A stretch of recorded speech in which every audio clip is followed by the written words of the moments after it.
Hey everyone, I'm back. I know I've been gone for a while now, but I've been really busy with like real life stuff and stuff like that. So anyway, as many of you know, Sony released the PSVR2 PCVR adapter a couple weeks ago, and if you've followed me for a while, you might also know of my beginnings with the PSVR2. This. Well, you know what? I'm gonna post this little thing. I was so excited for this son of a bitch, and I get it here. Right controller doesn't fucking work in Resident Evil 8. Left controller doesn't fucking work in this game. The $600 piece of shit. It pisses me off. I'm getting reprojection. The graphics look fucking foggy. I can't believe the ghosting that I'm seeing on things. I wasn't expecting that. They're like 3090 Ti equivalent. That's bullshit. Ugh, this thing. Let's just say it wasn't pretty. But there was a time right before Sony announced the adapter that I was actually getting ready to sell my PSVR 2 because I really never used it, and Sony obviously doesn't really give a shit about VR, but once I saw they were releasing this adapter, I was like, maybe I'll hang on to it for now.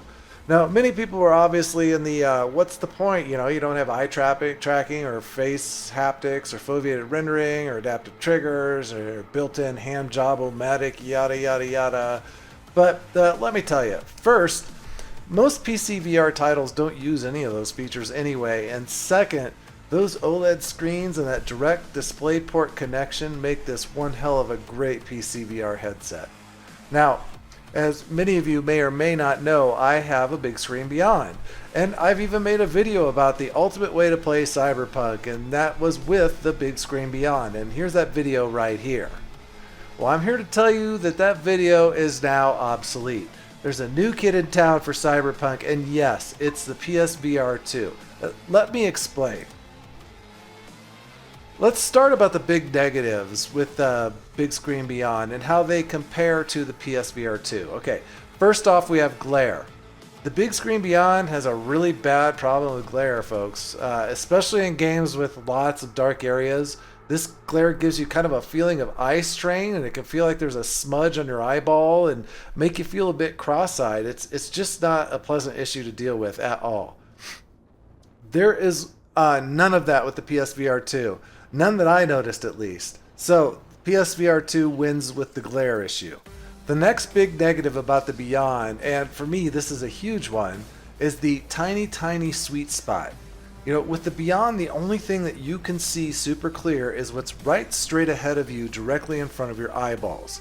If you move your eyeballs around on the lenses at all to look at things that are right off to the side, like menus and stuff like that, you just can't see it. It's totally blurry. So, if it's a HUD element that isn't fixed to your head, you can just move your head and look at it, and it's no big deal. But in Cyberpunk's case, if the HUD element is during your driving or in combat, it's fixed to your head.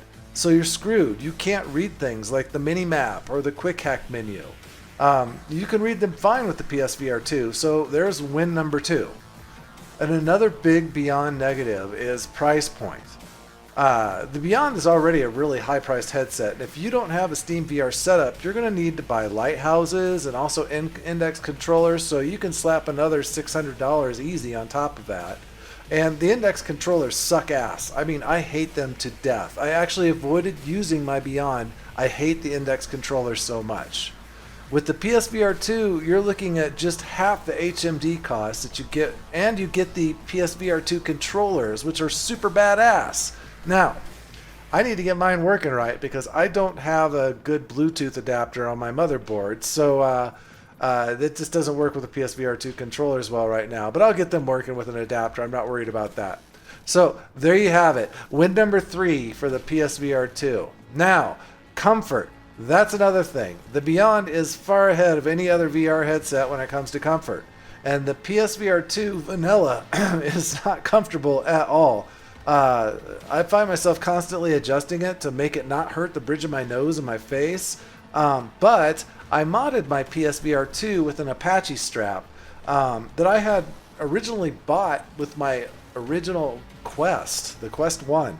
It's a thick Velcro head strap, and it evenly distributes the weight all over your entire head, so it makes the PSVR 2 super comfortable. So, I've got to do some more testing. I've only played Cyberpunk and Alien Isolation with the PSVR2, and they are both modded games with gamepads. But I'll never play in those games with the Beyond again. The Alien Isolation was another one where the glare was terrible in that game in the Beyond. None in the PSVR2. I need to get my controllers working so I can try some actual VR games and see how they work. But for PCVR at the moment, I will be suggesting the PSVR2 and the PCVR adapter over everything, including the Quest 3, to anyone looking for a PCVR headset. It has been a great experience thus far. Now, I did have to change some settings up a bit to get this working well in Cyberpunk with the PSVR2. First, I jumped in. I was having a terrible issue with like frames jumping and skipping. It was just awful, and I realized I needed to probably drop my headset refresh rate down to 80 because the AER2, anything over 80 is not fun. You have all these graphical issues. Well, there's a problem there. The PSVR2 only goes to 90 or 120 hertz. So, I'm thinking at the default it was 120, so I set it to 90 frames, and then I went into the Real Mod overlay, and I changed the AER2 mode to 1/3 instead of 1/2. After that, the game ran smooth as butter. So if you're curious about the other settings that I use to optimize this game for VR, you can find that in this video here, along with most of the other common issues people have with the mod. If you found this video somewhat entertaining and informative, I would love it if you would hit a like and subscribe and ring that little bell thingy and all that jazz. There's going to be some other Cyberpunk videos coming up here pretty quick. It appears Luke Ross is getting ready to release a new version of the mod that has some really interesting looking things regarding AER2 and getting your frame rates up and everything else. So we're going to be checking that out and make some videos on that and see if that changes my settings or anything at all. But yeah, anyway guys, thanks for watching, and leave a like and subscribe and mention something in the comments. If you have any questions, I try to answer as many as possible, unless I just think that this is just a dumb, stupid, negative comment, and then I probably won't respond to those. But anyway guys, thanks for watching. Dr. Greg out.